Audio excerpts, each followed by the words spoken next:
Showing proof of reserves for someone's assets tells you absolutely nothing about their liabilities.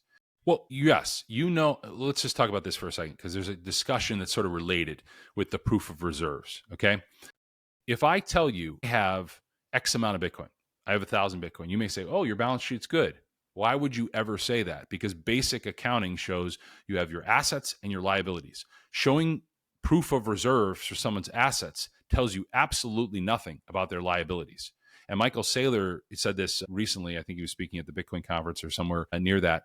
He made the comment like, look, just knowing what somebody has in terms of Bitcoin, it doesn't tell you that that Bitcoin's not levered 1,000 to 1 and I haven't, borrowed money all over town and I owe all this money to everybody else. I mean, look at FTX. Look at all these entities. Like they can have some assets on their books. They could have some, shares or some Bitcoin. Showing you what they have doesn't tell you what they owe.